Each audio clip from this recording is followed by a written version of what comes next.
Thank you, Antonio, and hello, everyone. This has been just a wonderful, wonderful session and so many new ideas.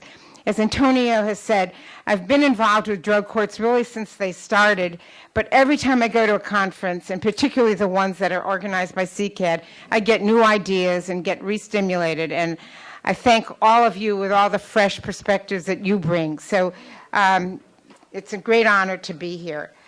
Just in terms of a little bit of background on me, is that, as Antonio said, I'm with the American University School of Public Affairs, and our School of Public Affairs has a component that works with justice systems around the country and around the world to promote justice system initiatives, improvement initiatives.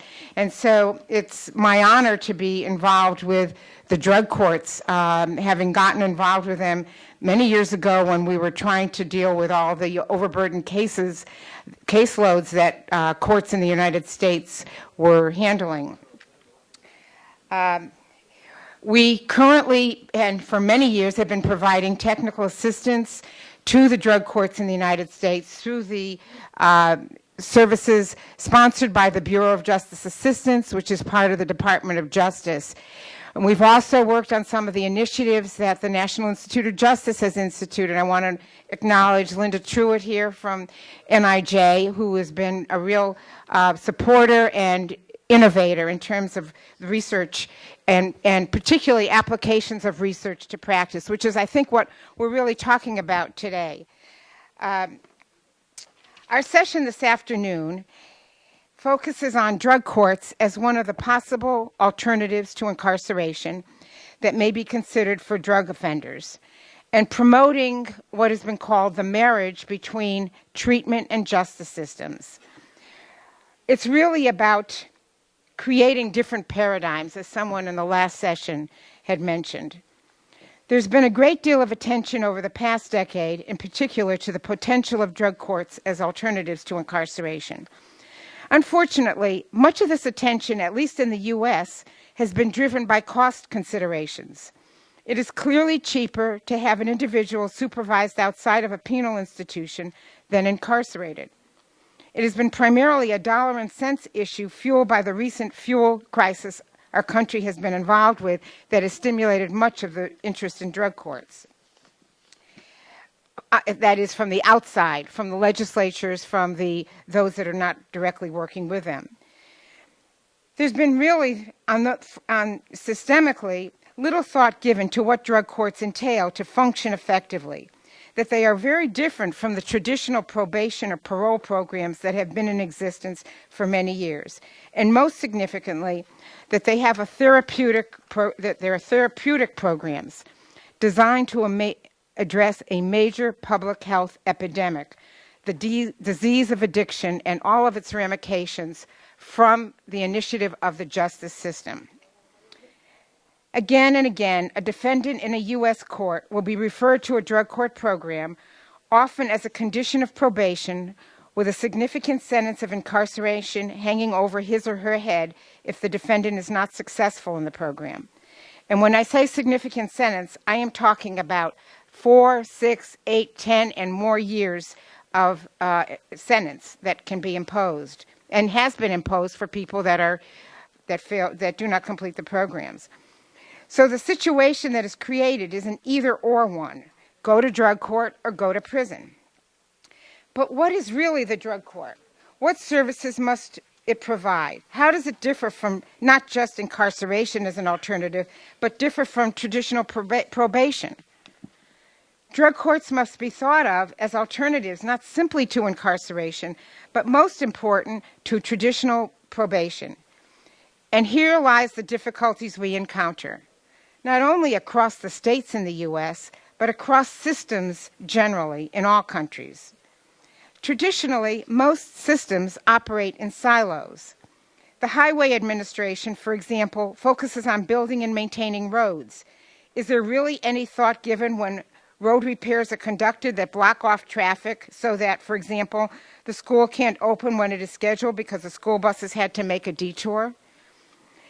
I think the same kind of situation has occurred between justice and public health. We could all give many examples of the silos in which we live and work, but our focus here is on drug courts and trying to marry two very different systems that not only have never had a tradition of collaboratively working together, but also have no mandate to do so. And I believe that is the major challenge we need to address. How do we marry these systems, recognizing that they must also maintain their independence and adherence to their individual missions? Hopefully, we can start to address that challenge this afternoon. As a framework, I would like to take a few minutes to provide some context for our discussions. What are drug courts? Here is how Judge Herbert Klein, the Miami Circuit judge who was the lead in developing the drug court model, described it. And the quote is on the board. What we are doing is a statement of our belief in the redemption of human beings. It is a pronouncement from those in authority to some of our least powerful and most ignored citizens, that we care about you and want to reach out and help you. Your lives and well-being are important to us. The truth of the matter is that this may be the first time in the lives of many of these individuals that someone is actually listening to them, hearing what they are saying, and telling them that they care about them and what happens to them is important. You know, there is a mathematical equation that for every action there is an opposite and equal reaction. I believe this is also true in human affairs. We tell them we care about them, and they begin to feel worthwhile. Some pretty important people, judges, lawyers, and others in authority, are telling them we don't want them to fail, and they begin to believe they can transcend. Those words were spoken by Judge Klein back in the early 90s, and I've spoken to him just recently, and they still reflect his views. And I will say that although the drug court has undergone many permutations, the process that was adopted in Miami is still constant. The process in Miami required bringing all of the key stakeholders together to look at the problem of how addiction was not only affecting the court system, but the community. And through this process, identifying what the current practices were for dealing with drug offenders and how they could be changed to benefit not simply the justice system, but the individual involved and the community as a whole. So how do we define drug courts? How do we operationalize the concept that Judge Klein had articulated? Next slide. Okay. During the 1990s, there developed three sets of key components, and you've heard this reference to the key components, and I have a summary out there on the table of the three sets of key components that were developed in the 1990s to try to give an operational context at the key elements of what drug courts were. One was developed for the United States, which are called the 10 key components, and we refer to them still, and that was in 1997. One was developed the following year by our tribal courts serving Native Americans, with particular focus on the healing concepts. And then the third was developed by the International Association of Drug Court Professionals in early 2000. That includes three additional components, which would include case management and aftercare that were omitted from the first two. And I'm not going to go through all of the components, but I think that we have them listed here, and they're listed on the summary that I have out there. I think there are four that particularly relate to what we're trying to talk about today, the marriage of justice and public health. And these are key component one. Drug courts integrate alcohol and other drug treatment services with justice system case processing. The next one is key component 4. Drug courts provide access to a continuum of alcohol, drug, and other related treatment and rehabilitation services. And the next one is access, key component 9, continuing interdisciplinary education promotes effective drug court planning, implementation, and operations. I guess that was 3 of them. So here we are today in 2013, still trying to operationalize the concept. We have the elements. The concepts and principles are still sound, as we have heard today. There's really been no debate about revising them or modifying them. There's certainly some concerns about maybe clarifying some, but they're still as good today as they were then. So what challenges are we encountering in making this marriage work? So I'd like to list 5 challenges, which I hope then maybe you can add to and then comment on. Challenge 1. If we could go to the next slide. Okay, challenge 1. Let me just... the justice system and the public health system have different goals. And the justice system focuses on the legal processes, and the health system focuses on the treatment of disease.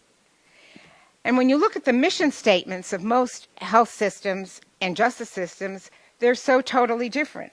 And I just took an example of a few.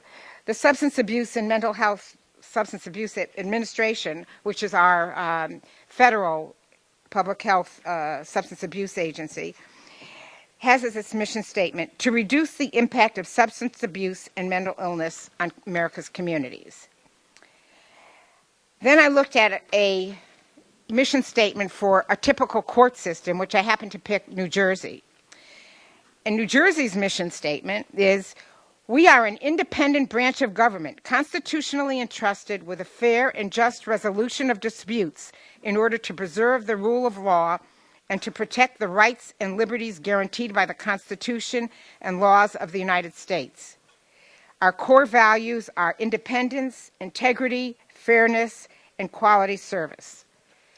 They're 2 different missions, so how do we bridge them? I think Judge Amiet had mentioned this morning that when you talk about due process, which is a justice system concept, he's thinking also of access to services, which really is a treatment concept. I think we need to develop a common mission statement that can define how drug courts further the respective missions of the health and justice systems and promote their collaborative efforts. Challenge 2, if you can go to the next slide. Drug court performance measures for the justice system and public health systems differ. The justice system is looking at reducing drug-related crime now and over the long term. And that's why so much of our evaluation reports focus on recidivism reductions. And the public health system, however, focuses, from what I see, traditionally on program completion. And we don't see that follow-up in terms of that social integration that so many of the speakers this afternoon were talking about the individual. And we're trying to encourage drug courts, at least, when they do evaluations, not to focus, recidivism, of course, is important, but to describe who they're serving, who's the human face behind the statistic. How many are mothers? How long have they been using drugs? How many have children living with them or not living with them? What have been their struggles? And just to then marry that, the treatment concerns and the criminal justice concerns. And also, how many times, what's been their history in terms of criminal justice involvement? How many times have they been to the justice system? We don't see that in our evaluations, but I think that would make us understand who is better being served. Okay, the third challenge I see is the justice system and the public health system lack a tradition of working collaboratively together. Each system is independent. They have separate operating standards, budgets, mandates, priorities. In fact, in the United States and in most other countries, The justice system is a separate branch of government from what the treatment system is. And there's no requirement to working together. So we need to address this challenge. And one of the ways I think we need to think about it is determining how to promote the collaboration, identifying their common grounds. And I guess to be kind of very pragmatic, what's in it for the justice system? What's in it for the treatment system to work together? And I know many treatment professionals will say that when they work collaboratively with the justice system, it reinforces and strengthens the treatment services because the justice system can put their leverage holding the criminal justice system process to promote people to stay in treatment. And we know from research that the longer people stay in treatment, the better the outcomes. But how do we get them to do that? One of the things that the U.S. has done is we've had a very big grant program to support drug courts, and the grant program has required the justice system and the treatment providers to work together. But the degree to which they work together, varies from place to place. Okay, challenge number 4. The justice system and health system utilize different standards of practice, different terminology, different protocols. An example I just picked up this morning was, and I've thought about it a lot, is that we've been talking in the United States about focusing on the high-risk, high-need offender. Well, that has a totally different meaning to a treatment professional than it does to a justice system professional. To a treatment professional, it's my understanding, it means a person who is high risk of not completing treatment and needing intensive services. To the justice system, a prosecutor, it means high risk of offending, and they don't want those people in the drug court program. So we need to clarify just terminology that what we're trying to who we're trying to target. And of course, there's different protocols, there's different standards, and I think this was also touched on by one of the speakers. We need to have quality assurance so that we know what is going on in treatment, that treatment programs adhere to what we call evidence-based practices. I think that would enhance the confidence of the justice system. And at the same time, the justice system has to make clear what are the constitutional and legal rights that people have, regardless of whether they're in drug court or they're in or not in drug court. So we both understand what each system is working with. Addressing challenge 4 requires cross-training, understanding each other's disciplines and terminologies and practices, and promoting adherence to evidence-based practices on both sides, both justice system and the treatment, and promoting collaborative approaches.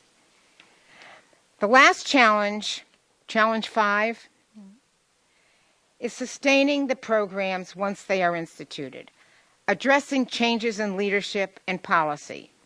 Priorities may change with new leadership, and we know often when there's an election, and in the United States, almost all of the prosecutors who really are kind of called the gatekeepers for drug courts, they're elected.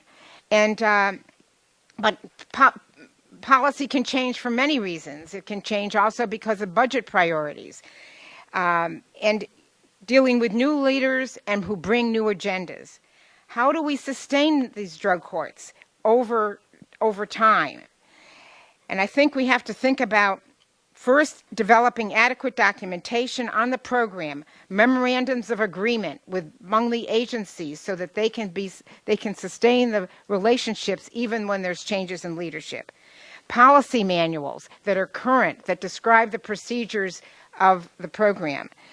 And documenting meaningful program outcomes. You've heard statistics referenced here about what drug courts have achieved. Judge Flores has cited a number of statistics.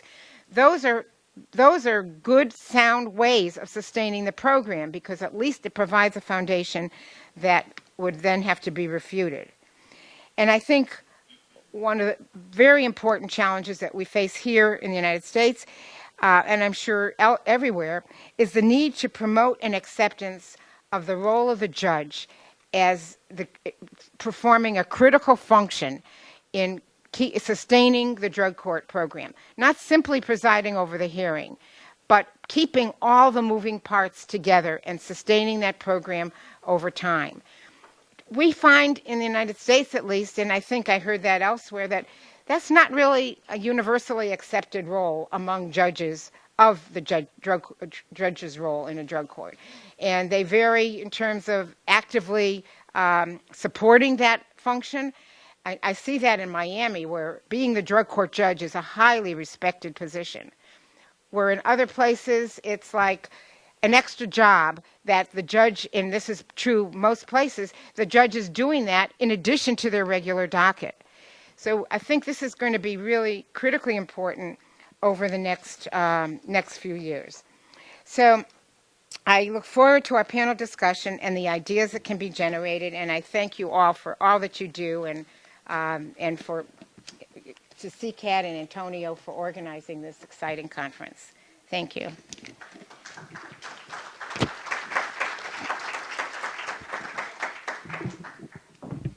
Thank you, Caroline.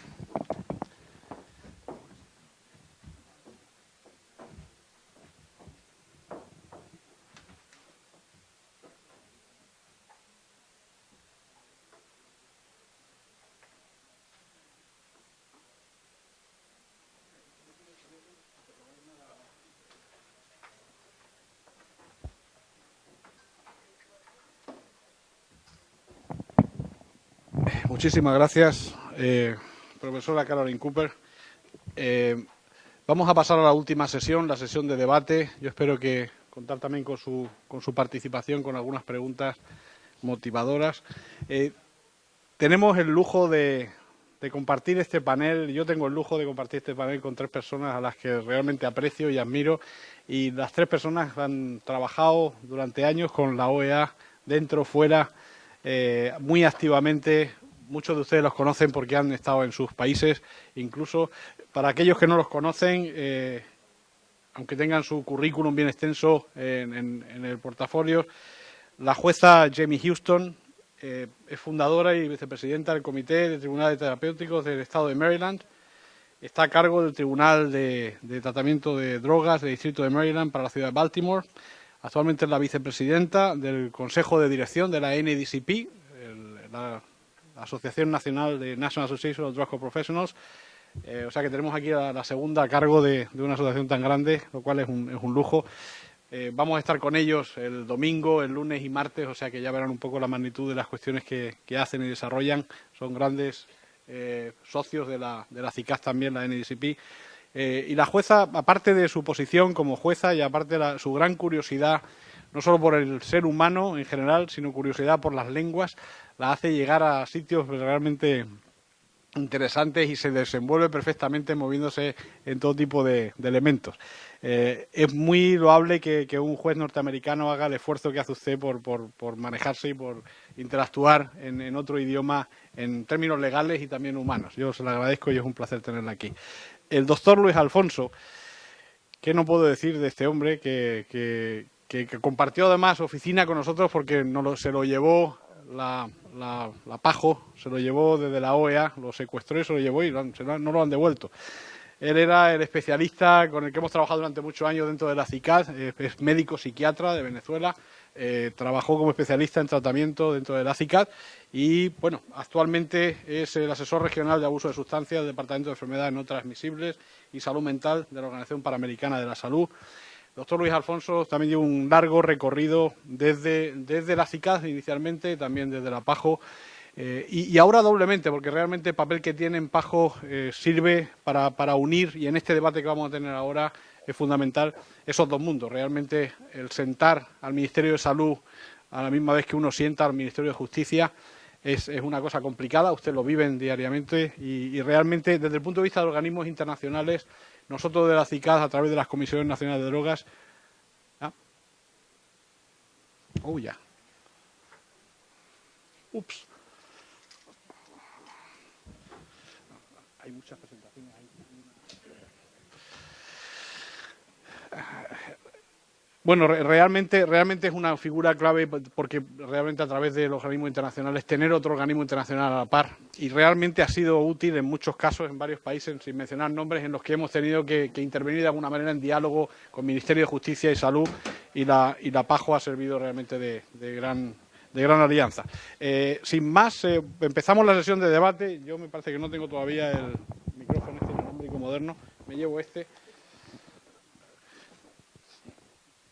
Antes que nada, y bueno, y me disculpo porque la presentación PowerPoint tenía que haberla puesto yo ahí y no la he puesto jueza. De todos modos, le voy a dar la palabra a mis compañeros que tengo, empezando por el doctor Luis Alfonso. Si acaso, pues 5 minutos un poco haciendo una pequeña presentación un poco de su punto de vista entre este tipo de retos. Muchas de las cuestiones de los retos ya los ha comentado la profesora Caroline Cooper en su presentación. Lo vamos a repasar ahora otra vez, pero bueno, le dejo la palabra al doctor Luis Alfonso. ¿Se oye aquí? Sí, perfecto. Gracias, Antonio. No nos vamos a caer a halagos mutuos aquí. Yo creo que estamos en confianza y podemos entrar a conversar de un tema que Caroline Cooper definía como un matrimonio. A mí la imagen de matrimonio me gusta mucho, pero por ser caribeño me gusta más la del baile. Es decir, es como cuando uno baila con una pareja, ¿no? Es decir, hay alguien que toma la iniciativa y el otro va siguiendo el paso. Y es un elemento importante, porque la premisa que subyace dentro de la propuesta de los tribunales de tratamiento de drogas es una premisa de salud pública, es decir, es una premisa que tiene que ver con el derecho a la salud. Es un sujeto que sufre de una muy grave enfermedad que es una enfermedad de la conducta, es una enfermedad que se expresa a través de alteraciones de su comportamiento. Muchos de estos comportamientos, tal y como lo decía el doctor Kleiman en su presentación, son consecuencia de la alteración que se produce en la conducta. Vamos a esperar que resuelvan el tema de los micrófonos porque yo me estoy distrayendo. Entonces,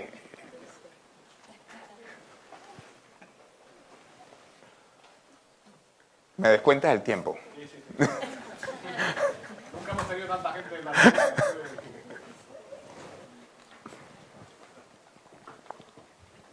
¿Listo?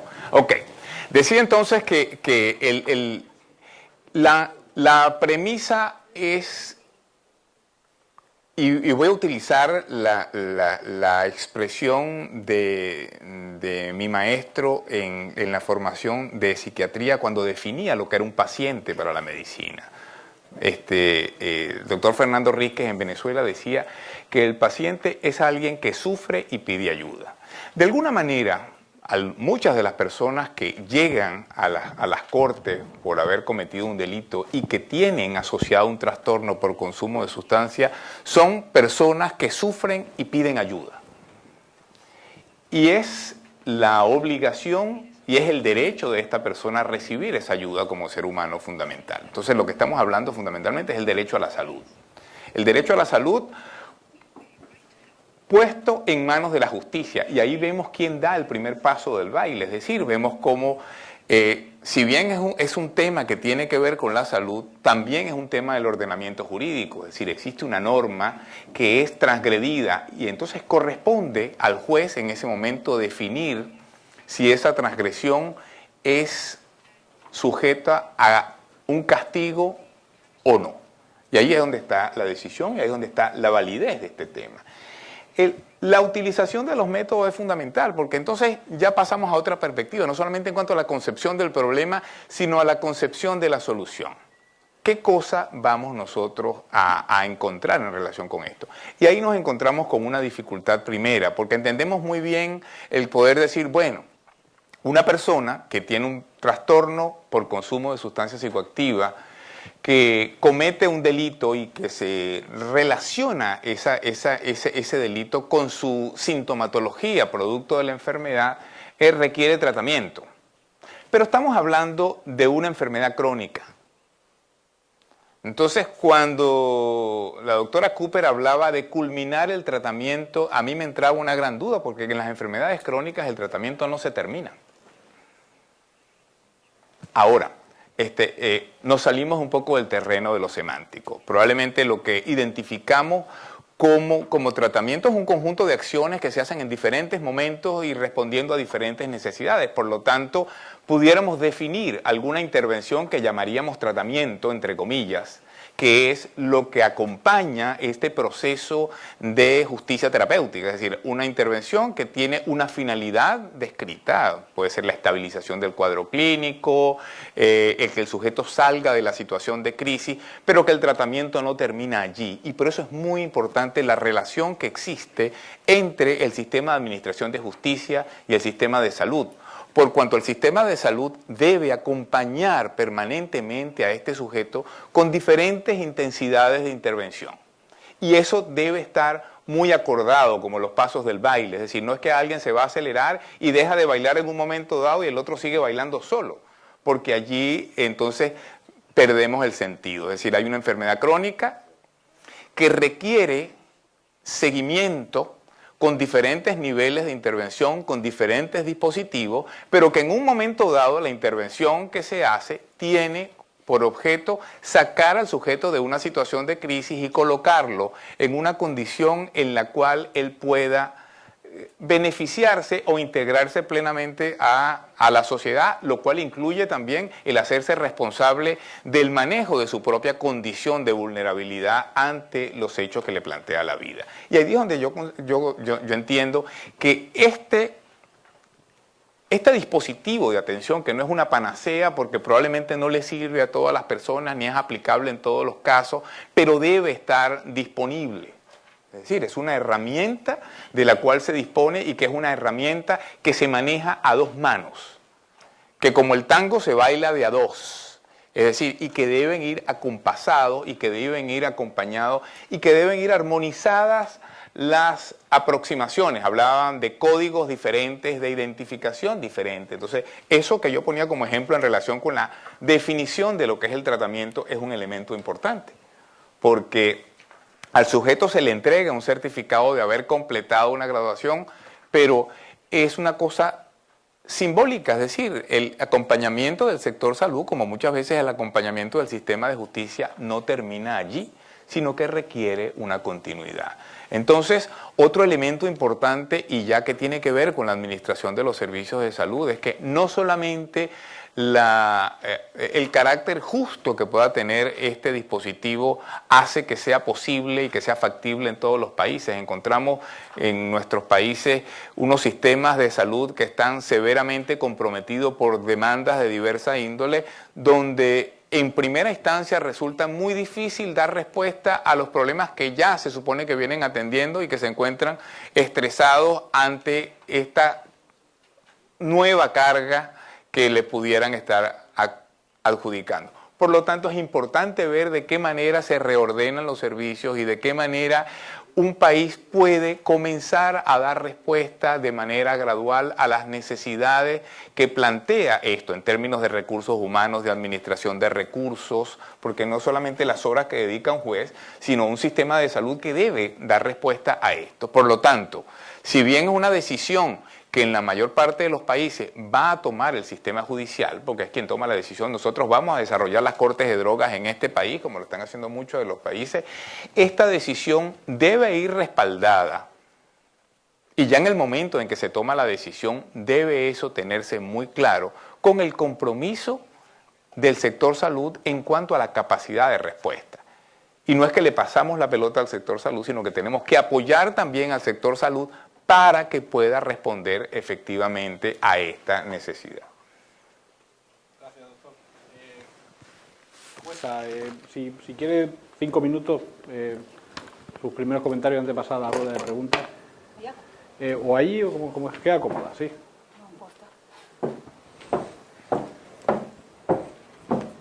Gracias a todos y bienvenido a mi país. Tengo un punto muy importante, la más importante de todo el día. Este 2 es una visión.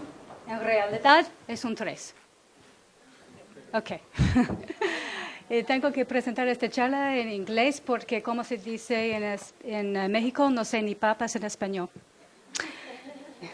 Okay, so here goes English. The psychologists and mediators and researchers and counselors all agree that the secret to a successful organization and business are three things. Voilà. Señor.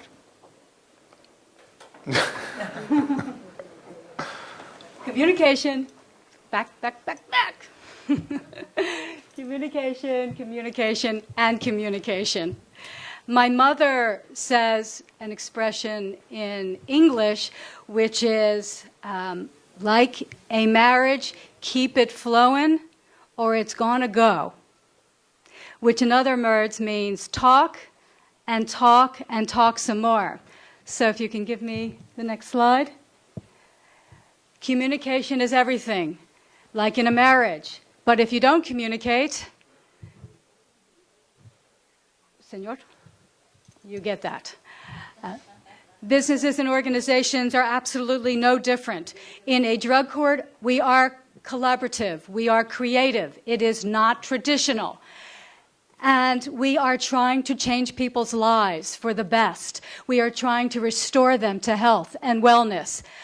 We must do that and decide what type of treatment they will need. Treatment is a key component, is critical to the success of any drug court. I need to know, from the court standpoint, where this person is going to treatment, how long they are going to stay, what type of treatment they're going to receive, the modalities, the length of time. That information is communication. And that communication is called, Señor, por favor, an evaluation, or an assessment, we call it in English. The assessment provides me with information regarding the person. We want to know everything about this person we can. I need to go back one slide, please. You're a little ahead of me. There you go. We want to know the legal background, their health situation, social issues, what type of crimes they've committed before, and their risks. Can you go to the next slide, please? Because if a person comes before me, and for example, like I had not long ago, a person enters drug court, but is doing really poorly, and the reason they're doing poorly is because they had serious mental health problems that nobody knew about, then I cannot treat them properly. I also want to know about the history of the evaluator, because the evaluation that I get is only as good as the evaluator. We say garbage in, garbage out. Does that translate? Basura en, basura fuera. So we need to have people who are trained, who know what they're doing, and who have some type of certification. That is also from the treatment providers, who generally provide our assessments, our evaluations. But I also want to know about the instrument that is being used. Is it thorough?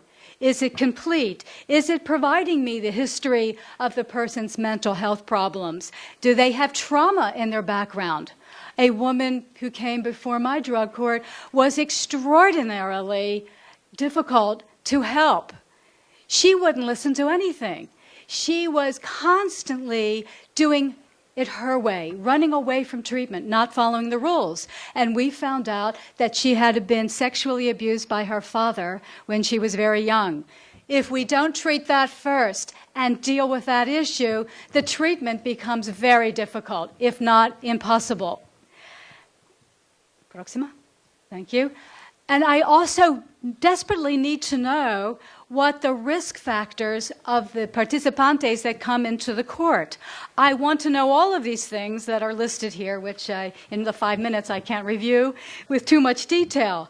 But the greater the risks, the more information I need to know, And we can decrease the risk if we have proper intervention. I cannot help what I do not know. And so I need risk assessments so that I know what is facing us in this court. Last week, I had a gentleman, 23 years old, who was abandoned at the age of 8 years old. He lived on the streets. His friends were drug dealers and drug users. He was hopeless, homeless, helpless. I needed to change his environment.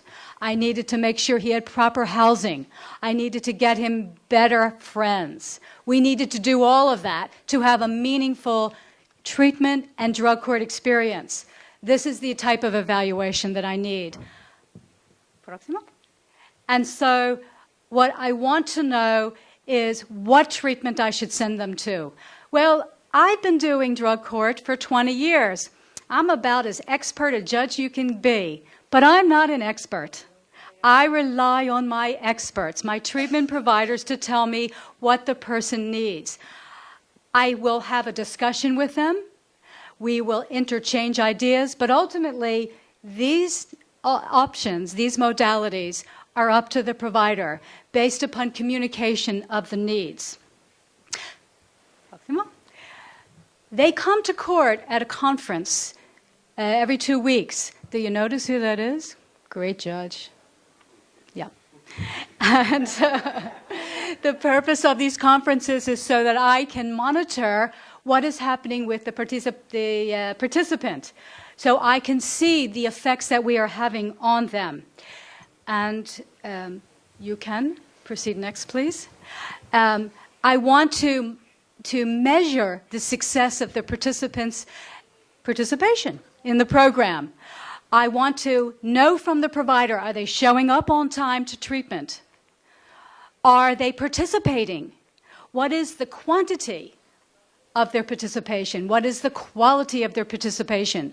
A treatment provider occasionally will tell me, they're coming in late, they're falling asleep, they seem bored. That tells me something about the participant's lack of engagement. How do I know that unless the provider tells me this quantitative and qualitative information? And I did have a provider last week said to me, he's not following the rules, he is really being oppositional, and Judge, I want you, please, to help me stop his manipulation. What does that mean? It means that we are working together as a marriage, as a collaboration, that they're providing treatment. I am, of course, very therapeutic in the courtroom, but I am helping the provider to encourage them to follow the rules.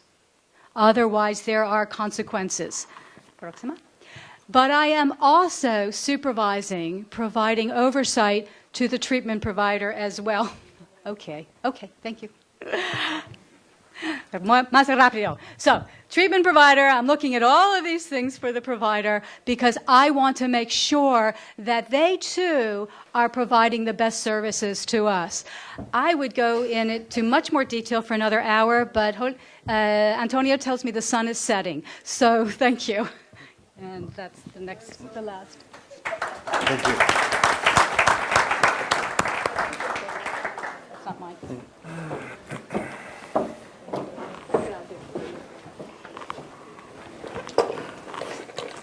I'm just going to make two comments that respond to Dr. Alfonso's comments because I think that they follow up on what I was talking about earlier.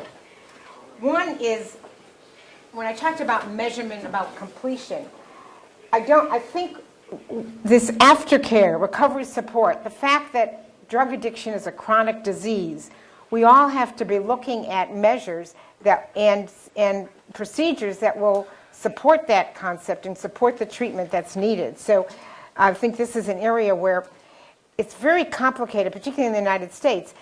The justice system, and I'm sure in your systems too, that only has jurisdiction over a certain period of time, 12 months, 2 years, 5 years. And if it's a chronic disease, the justice system loses authority over the individual. So how do we develop recovery support systems that will transcend for a lifetime that people can access.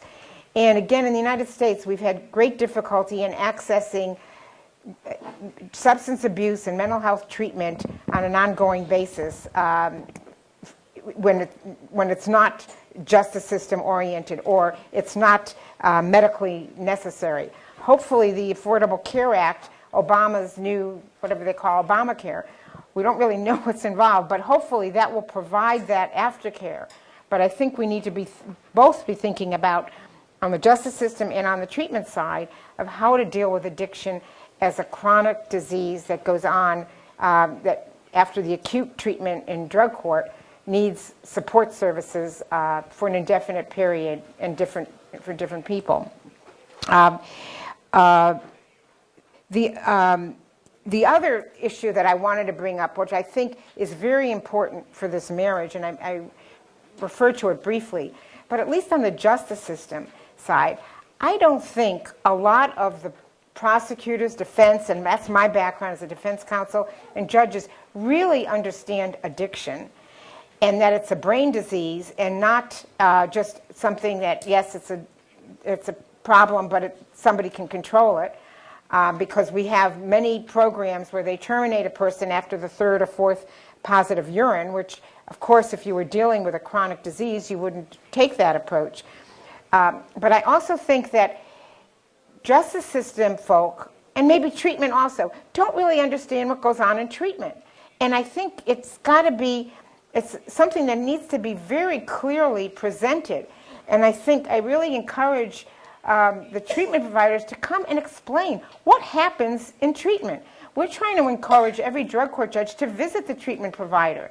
And often the response has been, well, what would I say? What would I look for? So we even have a checklist, things to look at and talk about. But I think that if treatment providers can approach the courts and say, here's what we do. We have a curriculum. First 10 weeks are spent doing this and that, and explain it and put it in paper, so that it's hard copy, so people can see it. I think that would really start to bridge this gap with the justice system, because I think judges want to do the right thing, but they don't really understand what the concept of addiction and what it really means, and the fact that you can expect someone to perform differently at 6 months in the program than in the first 2 months, and everybody's different. So I just wanted to make those two comments. Muchas gracias. Es muy interesante cómo en la presentación de los primeros 5 minutos van a dos terrenos totalmente diferentes, al terreno operativo, incluso dentro del tribunal, y a otro político que curiosamente tiene que suceder antes, o institucional, y que en muchos casos no sucede. Yo tengo una pregunta para ustedes, curiosidad, y me permitan el símil. Mis padres una vez querían ir a bailar porque mi madre quería bailar. Mi padre al final tenía muchas cosas que hacer y no fue a las clases de baile, y mi madre fue sola durante 3 semanas, y cuando mi padre quiso sumarse al baile era torpísimo, mi madre ya daba vueltas y era una cosa, piruetas y tal. Suele ocurrir, y perdónenme, pero en la experiencia que tenemos en visitar y en reunirnos con muchos de ustedes o con países que quieren provocar ese tipo de diálogo inicial porque ven que es una iniciativa que normalmente viene del lado judicial, cuando resulta que quieren bailar con salud, en el 80% de los casos, y ustedes me dirán si eso es verdad o no, en la mesa salud no está. Eso es una cuestión que pasa país por país. Hay excepciones, hay países que sí se convoca, pero salud cuesta que esté. Quizás por lo que decía el doctor Luis Alfonso, un poco que hay otro tipo de carga o de prioridades sanitarias que realmente están, y que esto es un poco la cola del león, de alguna manera. Y bueno, mi pregunta es, ¿qué es lo que pasa? ¿Qué obstáculos hay? ¿Qué barreras para que una iniciativa como esta, en la que obviamente el matrimonio debe ocurrir? Es un poco una pregunta también al público, pero empezando por el panel. ¿Qué barreras, qué obstáculos hay para que ese matrimonio realmente, para que no se sienten, para que no bailen juntos? Yo voy a hacer una infidencia. Antes de yo venir para esta reunión, yo tuve una reunión muy importante hoy con la cúpula directiva de la Organización Panamericana de la Salud para revisar un poco la posición de la Organización Panamericana de la Salud en relación con el tema de drogas, a raíz de una serie de demandas que se vienen haciendo desde los países de mayor intervención desde el sector salud. Porque hay que hacer un proceso de abogacía interna, porque entiendan una cosa, los ministerios de salud cuando se crearon no fueron creados para atender problemas de este tipo, ni siquiera enfermedades crónicas como la diabetes, como la hipertensión, fueron creados para combatir epidemias. Entonces hay toda una estructura de pensamiento y de acción que está dirigida a atender problemas que eran los más importantes hace 50, hace 100, hace 150 años. En la actualidad, ya superado la mayor parte de esos problemas con las medidas sanitarias, comienzan a surgir los problemas que tienen que ver con la sobrevida y el deterioro, enfermedades crónicas, enfermedades no transmisibles, que cambian, provocan un reto. Esa es un poco la razón fundamental por la cual el movimiento de estos organismos va un poco más lento, y eso no les pasa solo a ustedes, nos pasa a nosotros. Me pasaba cuando yo era jefe de salud mental en Venezuela, que costaba mover a los otros sectores del ministerio para atender este tema que no era todavía percibido como una enfermedad que requiere tratamiento y que es curable y que es accesible. Entonces hay un tema que tiene que ver allí con abogacía, con información, con utilización de la evidencia, con la utilización también de la perspectiva de derecho. Esta es una persona como cualquier otra que tiene derecho a ser atendido y hay herramientas para atenderlo. El cómo se ajustan esas herramientas, ese es otro tema. Lo que sí está claro es que si queremos divertirnos, el baile solo no funciona. O sea, bailar solo es una de las cosas más aburridas que hay. Se puede divertir uno un rato, pero no es el sentido de esto. Es decir, es ese proceso de interacción en búsqueda de la solución de un problema complejo, como el que planteaba la jueza. Es decir, hay problemas que tienen que ver con comunicación. Y la comunicación implica la presencia y la participación de otro. No hay comunicación con uno mismo. Es un diálogo, eso es un proceso de ida y vuelta. Entonces aquí nosotros tenemos ese grandísimo reto. Como también tenemos otra paradoja, que es otra de las cosas que me surge a mí ya en el terreno de la práctica. Entendemos que muchos de los procuradores de justicia no tienen claro lo que es una adicción, pero también es claro que mecanismos como por ejemplo la utilización de la abstinencia como un indicador de éxito absoluto puede resultar un enfoque punitivo para la persona que tiene el proceso adictivo más severo, que no puede mantener la abstinencia. Entonces terminamos castigando al que es más débil. Y ojo con eso, porque en un planteamiento de justicia terapéutica debe haber una alternativa también. ¿Qué vamos a hacer con aquellas personas que la gravedad de su adicción no les permite ni siquiera mantener ese nivel de abstinencia que se está exigiendo como requisito para poder permanecer en un programa de este tipo? Con lo cual hablaríamos de la necesidad de identificar diferentes modos de aproximación dentro de esta misma alternativa de justicia terapéutica, pero tomando en consideración diferentes estados o niveles de gravedad del problema. Es decir, no es tampoco una solución única y se nos va complejizando el problema, o sea, cada vez más difícil, pero entendemos que en principio lo que planteamos es la aproximación general, pero a partir de esa aproximación general y cuando nos encontramos en el terreno, nos van a comenzar a surgir nuevas necesidades, como pasa en los países. En los países de repente se plantean, vamos a poner un sistema de tratamiento para las drogas. Ok, perfecto. Pero de ahí comenzamos a decir, bueno, sí, pero es que hay adolescentes, y hay mujeres embarazadas, y hay mujeres con niños, y hay personas que están privadas de libertad, y hay personas que están trabajando en el momento en que... Entonces comenzamos a diversificar las intervenciones. Sin embargo, el principio, la lógica fundamental es la misma. Es cómo atender un tema de salud que tiene unas implicaciones en el ámbito jurídico que son muy relevantes y que solamente se pueden manejar en conjunto. En el entendido de que ya hemos renunciado al matrimonio y que nos delimitamos al concepto del baile. Un concubinato, podemos. ¿Qué sugerencias de experiencias prácticas podría aportar jueza o profesora en temas de cómo invitar a bailar desde el lado judicial? Luego vemos un poco... Well, we want to keep the marriage together, so training is absolutely the key. We need to be training the courts, the judges, as to the pharmacological and physiological effects of drugs on the brain. We all in the justice system need to know that. We need to understand what is going on with the synapses and the endorphin systems and the dopamine and all, I have no idea how you would translate that, all the chemical things that are going on in the brain. Because we need, as you have just, we need, as you have just said, that this is not willful disobedience to judges' orders. It is because they need treatment before they can change behavior. If the judges do not understand that, then the responses to behavior is not supportable and not realistic. What I tell my participants is that if you have a baby who is learning to walk and they fall down, do you punish them? And they look at me and they go, no, of course not. And I say to my participants, well, I'm not going to punish you for learning how to be drug-free. It's my job to find you proper treatment. It's your job to follow the rules. We will be able to have a marriage together. The flip side is that we need to train the treatment provider system. The treatment providers need to know what we can offer. What consequences can the courts provide when the offender is not listening to the rules, is sleeping during the treatment, is not following the protocols? The treatment provider needs to speak the same language because sometimes our definitions are different. So we have to have commonality. The treatment provider needs to know what my expectations are. I need reports. I need them timely. I need you to please drug test them randomly. I need all of this information or I cannot be effective.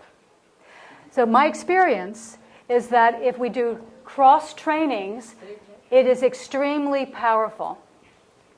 I also provide statistics to the providers to show why treatment works. Our evaluations show that when the treatment providers come to the courts and collaborate in these hearings, that the outcomes rise by 180%. Extraordinary. When the treatment provider doesn't show up, the outcomes are lower. The success is much lower. I provide statistics to the public health system and to the treatment providers showing why their participation and collaboration is critical, and how, if they collaborate with us, that the success will be much greater. And I invite them to our meetings. I invite them to our hearings. I invite them to court and to our graduations. They get to see drug court in action. They get to understand how the marriage, the collaboration can be so robust and powerful if we work together. Their treatment alone is good. The courts alone are good. Together, it's a marriage. Gracias. Ha mencionado dos palabras, jueza, una, el tema del lenguaje, del registro, de comunicación, y también antes la profesora hablaba del tema de la información. Eso me lleva un poco a preguntarme también en temas de hasta dónde puede llegar la información y ese tipo de lenguaje. ¿Cuál es la información que debe, hasta dónde puede llegar el límite de lo que un juez, por ejemplo, puede querer saber sobre el paciente, el participante? ¿Cuáles son los límites de esa comunicación para que no ocurra que de repente pasen la barrera y se conviertan en personas, en jueces que están dando una atención sanitaria cuando no lo son, ¿no? ¿Qué tipo de información, hasta dónde llegan esos límites un poco entre los dos mundos? Un poco Yeah. You can start. Yeah. Go ahead, start. Well, I think I'd like to defer to Judge Houston because she does this every day, but that's been a very big issue, and it was discussed this morning too. Because in the United States we have a federal law that was enacted in the 70s when people really weren't eagerly seeking treatment, and the idea was to encourage people to seek substance abuse treatment, and it provides blanket confidentiality of any information that is disclosed during treatment, including the fact that they are in a treatment program. And so we have to get around that law and require certain very limited waivers of that confidentiality right for drug court participants. But one of the issues that we've encountered, and I'll let Judge Houston and maybe some of the others out there comment on, is that's why the staffing is so important. You can talk about issues in the staffing that you don't want to talk about in the open court, because that is where that goes beyond the limited confidentiality waiver that has been the participant has given. And I know the issue was also raised: can the information that comes out in drug court be used in another proceeding? And we have, at least it's my hope and understanding, that is absolutely doesn't cross over. That the drug court, whatever comes out in drug court, stays in the drug court and is not used for another proceeding, unless it is a public information, the fact that there's a case and that kind of thing. But Judge Houston, I think you've got a good, much better we are perspective. very respectful of people's privacy. We have the participants sign contracts with us before they start, explaining that this information about their treatment experience will be shared amongst the team, but stay within the team. We are very respectful that we do not cross the boundaries. Even with those contracts, the treatment providers, by law, are not required or not allowed to provide all the information, but enough information so that I am able to make meaningful decisions. If this person, as I said, was abandoned, if somebody recently, their wife was dying of lung cancer, they were not doing well in treatment, well, of course, there was an explanation. They shared that with me. But if it's very private information, we will get permission from the participant themselves or ask them if they would not want it shared. I have to have a basic level of information for me to make sound decisions. But that is part of the training. That is the training between the treatment provider as well as the courts have to know what we can share and how we can do that. Someone had a question out there. Sí, pues abrimos un poco el debate. Tenemos unos minutos y algunas preguntas se pueden. Si por ahí había una pregunta de Argentina.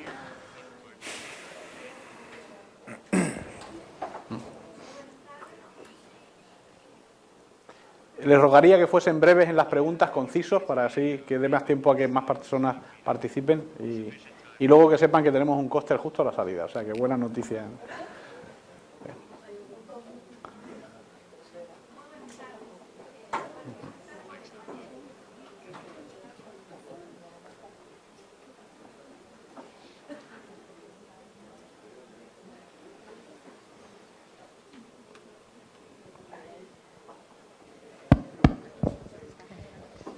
Bueno, felicitar por el panel y la coordinación realmente excelente. Bueno, soy Claudia Román Rur, esta mañana me presenté, pero por el doctor Alfonso. Soy secretaria de Salud Mental y Adicciones de la provincia de Salta, de Argentina, por lo cual tengo formación casi netamente sanitaria y clínica, que es un espacio que he ido reclamando desde que empezamos a trabajar con el TTD y me pareció justamente de muchísima calidad el panel. Tal cual lo plantearon en relación a la doctora Cooper con el tema de las diferencias y como planteándolo como desafíos de este matrimonio, de esta pareja de baile y los diferentes ritmos, en realidad los diferentes tiempos en poder asimilar e integrarlo en un ritmo común. Nosotros en Salta, recuerdo estas diferencias, nosotros empezamos a trabajar hace 3 años en un protocolo de actuación conjuntamente a la justicia, que nos llevó 1 año aproximadamente a hacerlo, y creo que del año, 10 meses y medio, hemos estado pensando que no íbamos a llegar a nada, que íbamos a más o menos a divorciarnos antes de casarnos, porque no podíamos llegar a criterios comunes. O sea, era una problemática que era vivida como realmente una gran dificultad, tanto en el ámbito jurídico como el sanitario. Realmente nos implicaba a los 2 sectores, debíamos trabajar en conjunto, pero no podíamos consensuar desde el mismo concepto de qué era esta problemática de consumo, qué eran las adicciones, para poder trabajar en conjunto. Pensábamos que no íbamos a poder llegar a ningún trabajo conjunto, de hecho hemos podido ir superando esas dificultades, pero uno de los desafíos era que desde el lado de la justicia nos reclamaban respuestas en el área de la salud y desde el área de la salud reclamábamos a la justicia entendimiento sobre la problemática y que estas respuestas no eran como restaurar o arreglar a un individuo para devolverlo sano en la sociedad y que necesitábamos apoyo. Fue tan importante este proceso de consenso y disenso que llevado a cabo a través de distintas etapas que fuimos viviéndolo, nos permitió también al ámbito de la salud ir adecuando distintas estrategias terapéuticas en la medida que íbamos en muchos sentidos y en muchos ámbitos acompañados también por la justicia.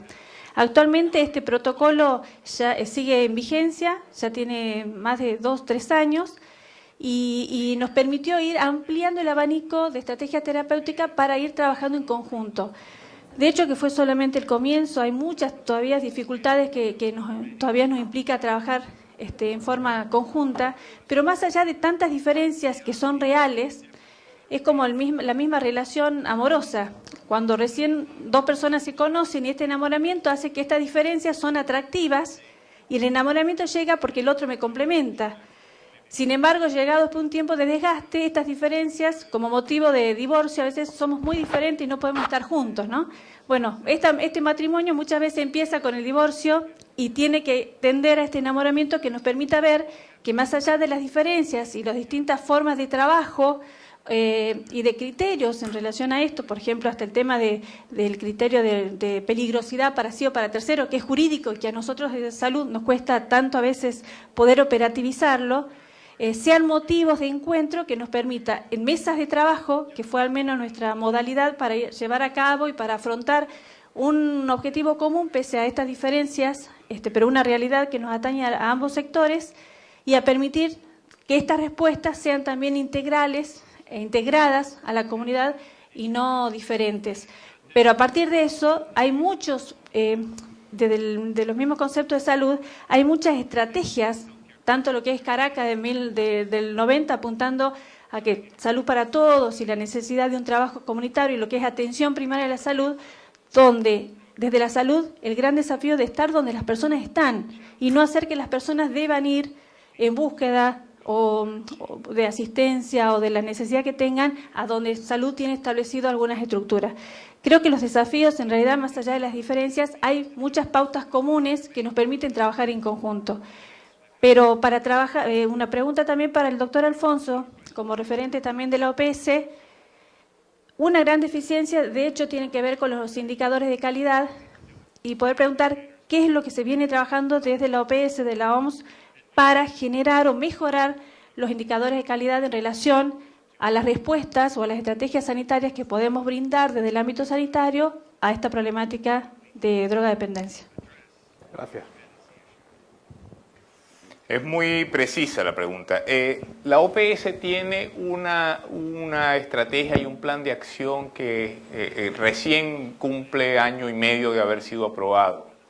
Estamos en este momento, aun cuando en ese plan de acción están contenidos una serie de indicadores de calidad que deben ajustarse a los requerimientos particulares de esta problemática que vamos a atender, pasa por ese enamoramiento con los sectores que son, o con los actores que al interior de los países deben tomar decisiones en relación con eso. Comenzando por enamorar a nuestro propio sector salud, para que entienda el tema como un tema que es competencia y obligación de ser atendido desde la perspectiva de salud, pero que además debe conectarse de manera eficiente con los diferentes sectores para poder tener algún tipo de resultado. Entonces, estamos en ese proceso de ajuste de las medidas, incluso para ver lo que es eficiencia en relación con esto.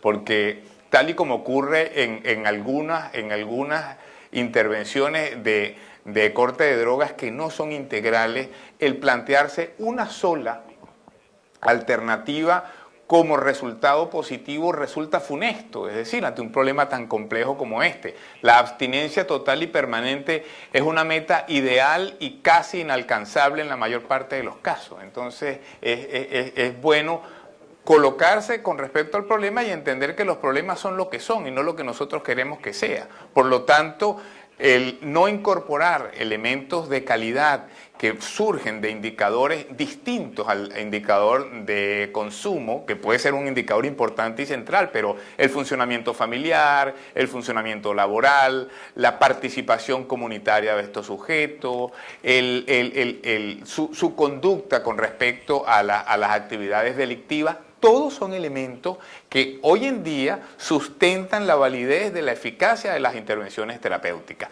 No solamente la supresión del consumo. Y eso nos ha costado a todos hacer el cambio en relación a lo que esperamos de nuestras intervenciones y lo que le exigimos al otro que deba hacer.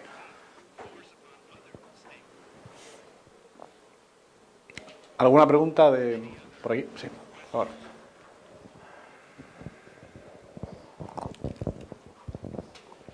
Buenas tardes. Carlos Broley, médico psiquiatra del Perú. En Perú tenemos pacientes judicializados, no necesariamente adictos, que tienen un trastorno mental y que han delinquido. El Poder Judicial los deriva a los establecimientos psiquiátricos públicos, con dos condiciones. Uno, que el tiempo de hospitalización sea similar al tiempo de la pena carcelaria por el delito cometido. Y dos, que el alta, que depende del Poder Judicial porque el paciente está con medidas de seguridad, requiera que el médico psiquiatra, a través del tratamiento que le da al paciente, garantice que ya no va a volver a delinquir. ¿Cómo resolvemos esa situación? Eso es un acto de fe. Eso es metafísica, eso no es verdad. Cuando nosotros hablamos de políticas basadas en la evidencia, aspiramos, no en el caso de Perú, en el caso de las políticas en general, porque podemos encontrar ejemplos de situaciones como esa en muchísimos sitios. Las exigencias, los resultados esperados con respecto a cualquier intervención deben estar fundamentados en la evidencia científica, en lo que es realmente posible. Entonces, nadie ha dicho que eso sea equivalente, salvo que se demuestre que efectivamente un tiempo de tratamiento equivalente al de la pena, lo cual sería un grado de sincronía. En psicología junguiana eso pudiera tener algún significado muy particular, pero nadie ha demostrado. Si me dicen dónde está el protocolo científico donde está basado eso, pues ahí está la sustentación. Eso es absolutamente arbitrario.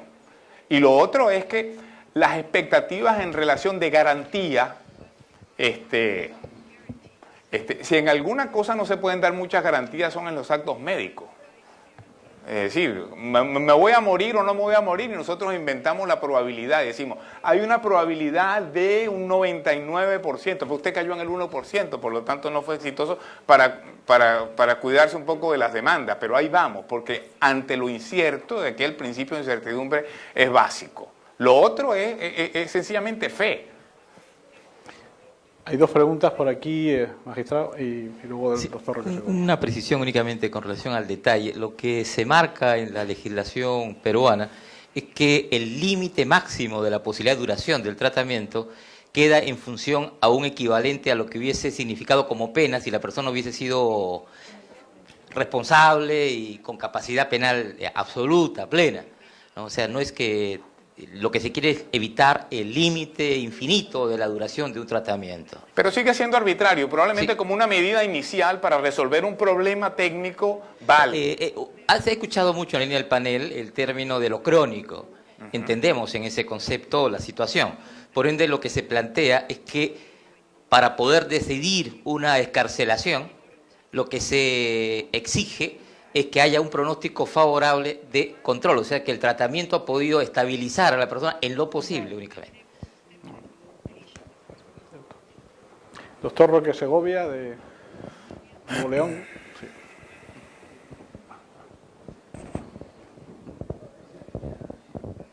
Muy buenas tardes. Me llamo Juan José Roque Segovia, vengo del estado de Nuevo León. Yo quisiera una pregunta, porque yo creo que este es un tema muy interesante dentro del mundo conceptual, que hablaba la doctora Cooper, que yo creo que va a ir dirigida ya la pregunta, porque estas dificultades conceptuales como que nacen con una tendencia histórica. De repente, por ejemplo, en países como el nuestro, el sistema legislativo como que quiere parecerse a los países más desarrollados. Y entonces se agarraron aprobando una serie de leyes en las cuales de pronto la salud mental se hizo muy importante, más en los últimos tiempos. Entonces, eso demostró que hay una brecha muy grande en lo que entendemos de la naturaleza humana, los que nos dedicamos al tratamiento de los problemas psiquiátricos y el resto de la población. Lo puso en evidencia, y más con el sistema judicial, jurídico.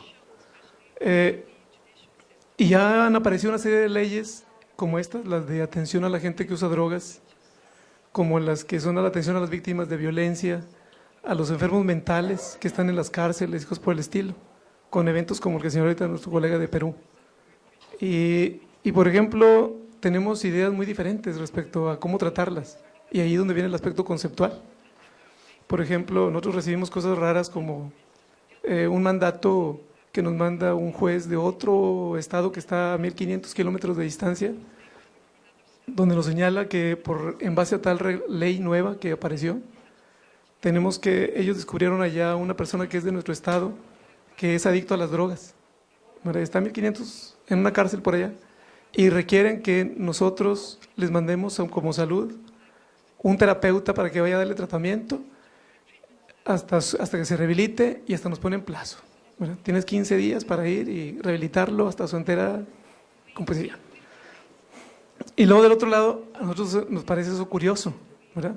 Porque dentro del mismo estado a veces nos piden algo similar y pensamos, oye, pues entonces, ¿por qué les voy a hacer caso si no puedo dar la atención que me están pidiendo? Pero lo que refleja, donde voy, es a que, por ejemplo, no se contempló que la infraestructura que hay en el país para atender estos casos no estaba lista para eso, porque estamos hablando dos idiomas completamente diferentes.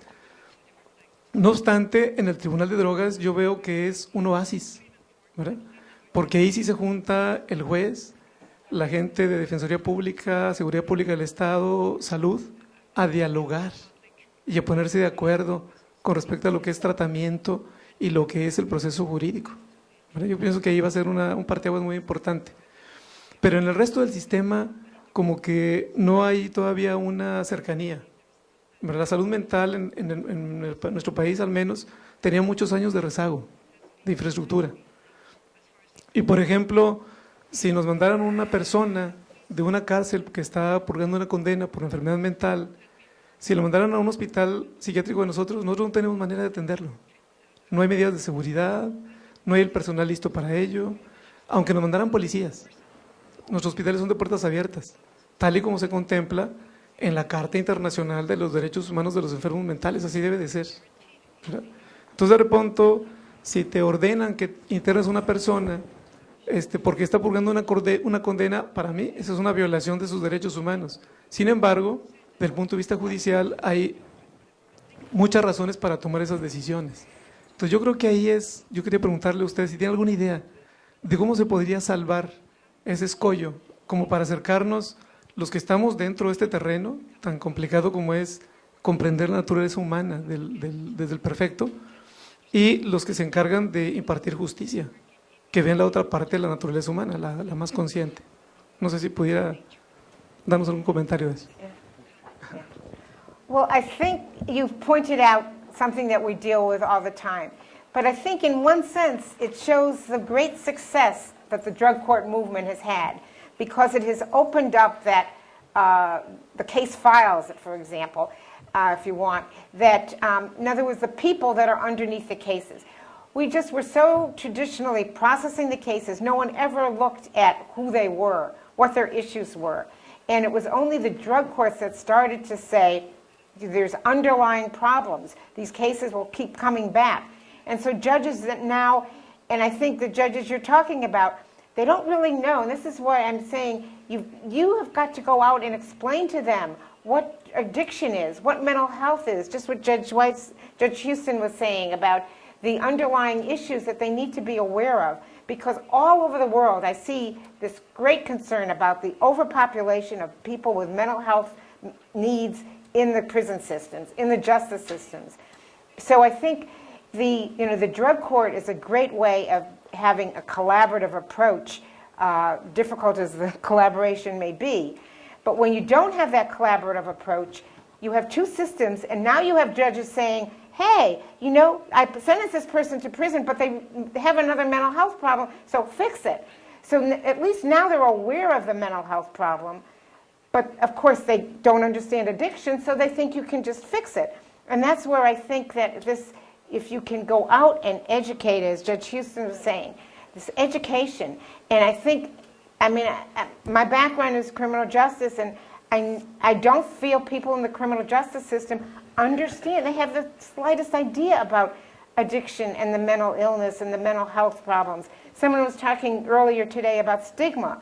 I mean, this is just, now we're trying to overcome the stigma attached to it, but they don't understand how these problems evolve, and that it's not the person's fault. It can be a combination of many factors in their life, so they need to look. So if those judges, now that they're aware that the person is in prison and needs help, maybe they could do that kind of analysis that Judge Houston was saying first, and try to, you know, it's a long process, a slow process, but educate them. Here's what you need to know about a person before you sentence them, so that you can understand, you know, what the best outcome is for society, even if they're not interested in, you know, the individuals. It's a long process, and I think, you know, when we talk about the marriage, I mean, we have a struggle within our justice system, because traditionally statistics are how many cases were processed, how fast did they go, and so forth. And drug court cases are very different, so you can't even get a statistical system for it. So I think what you're talking about is a good sign. It's a good sign that these judges and the court is becoming aware that there's more to it than just the person committed an offense. But of course the challenge for you is to try to jump on that and try to get them, I think, and this is my spin on it at least, educated, because they just don't understand it. And we're finding with all the programs that we deal with, the way we can get judges to understand how the drug court needs to work is to get that training on what drugs do to the brain, and that it's not a willful failure to follow their rules, failure to follow their orders. It's an incapacity, because the cognitive impact of drug use is so severe that this is what needs to be dealt with. Muy bien, creo que ya hay preguntas aquí de abogado defensor y un médico también de Nuevo León también. Si pueden hacerla muy breve como telegráfico, y con eso cerramos ya la sesión, que ya va siendo horas ya, veo caras por aquí ya cansadas. Mientras le pasan el micrófono, es que por interpretación hace falta el micrófono, si no. Mientras le pasan el micrófono, decirles a todos, y ahora cerramos ya la sesión, que no dejen de leerse la hoja de logística, porque hay información importante para el día de mañana. Aquí está la pregunta. Y ya con eso cerramos, y si no tienen algún tipo de comentario, con eso ya. Yeah. Buenas tardes, soy Fabián Acosta, trabajo en el Instituto de Defensoría Pública del Estado de Nuevo León, en México. Mi pregunta, muy breve, para la jueza Jamie Weston. En el programa que tenemos en Nuevo León, elaboramos un manual operativo interno dentro de todas las áreas que intervenimos ahí en el programa, y se establecieron criterios para pasar de una fase a otra del tratamiento, que dura 18 meses. Pero estos criterios han provocado que este matrimonio entre justicia y salud tenga discusiones o desacuerdos, porque el equipo de salud empieza a decir, cumple con criterios clínicos para pasar a, no sé, a la tercera o cuarta fase del tratamiento, pero por el lado de justicia notamos que, ¿sabes qué? Es que aquí establecimos que para pasar a esta fase tiene que cumplir, no sé, con enlistarse en el Servicio Militar Nacional o terminar su educación básica como parte de la reinserción, y chocan los criterios. Noté que en su presentación decía avances intangibles, como que no eran medibles, que no eran perceptibles fácilmente, ¿qué tan conveniente es que haya este tipo de criterios o este tipo de condiciones que para el avance de un participante dentro del tratamiento? I totally understand what you're saying. Treatment has their own phase structure. Y nosotros tenemos una otra fase, ¿sí? Y nuestra fase tiene condición de comportamiento. El comportamiento es diferente de ser libre de las drogas en el cuerpo. Es más fácil ser liberación de las drogas en el cuerpo. Es más difícil para convertir a una persona entre una persona que piensa libre de las drogas. Este comportamiento es nuestro empleo, nuestro encargo. Entonces, tenemos fases diferentes. Y en mi programa y casi todos los programas que yo sé, conozco, hay fases diferentes de tratamiento. Tratamiento, por lo general, está terminando más temprano que nosotros, que las fases de nosotros. Está bien, no les importa, porque tengo dos compartimentos para graduación, libre de las drogas y en inglés, comportamiento con las reglas del programa, graduación, conseguir un empleo, absolutamente, cosas todo así. So, está bien. A mí no hay un conflicto de tener los dos pasos. La última. Sí, yo solo quisiera hacer un comentario. Jorge Mancera, soy psiquiatra, soy abogado también, pero bueno, aquí hago funciones de psiquiatra como coordinador del Centro de Tratamiento también en Nuevo León, México.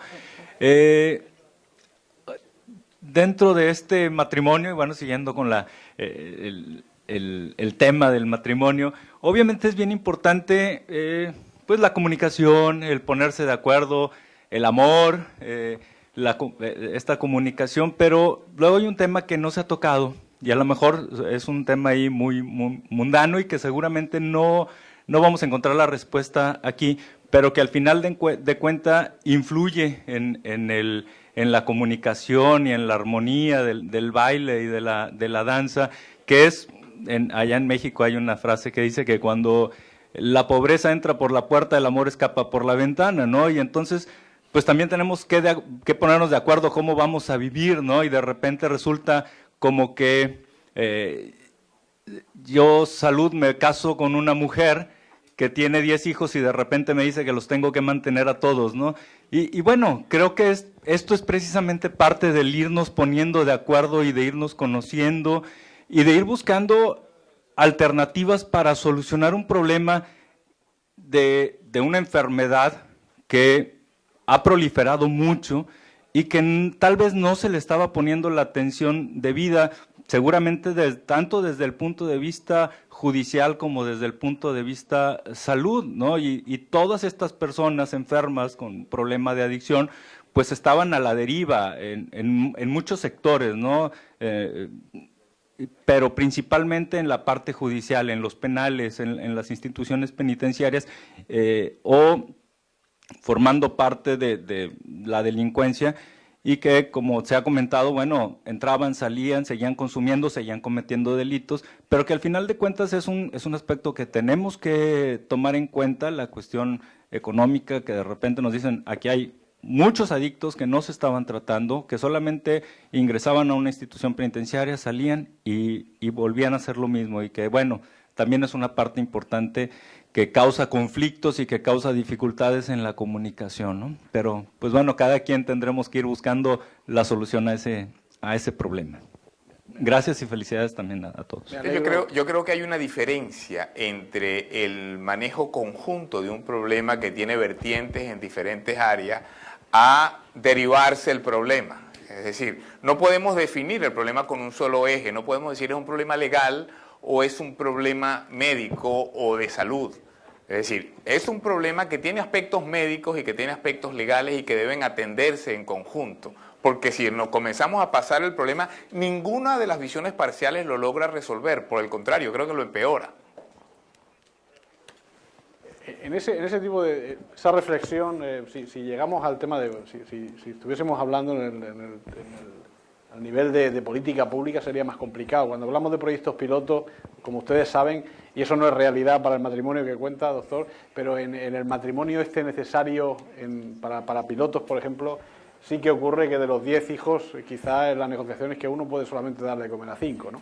Y eso realmente es lo que están ustedes experimentando cuando arrancan con proyectos pilotos, ¿no? Ver cuánto realmente puede una ONG o el hospital que hay más próximo, a cuántas personas, qué capacidad tiene residencial, ambulatoria, para ver cuántos de ellos le alimentan, ¿no? Esa es la realidad de la ejecución de proyectos, ustedes lo han visto en Nuevo León, ¿no? Bueno, pues con esto cerramos esta sesión. Agradecerles a los panelistas su tiempo y a todos ustedes su participación. Y mañana será otro día.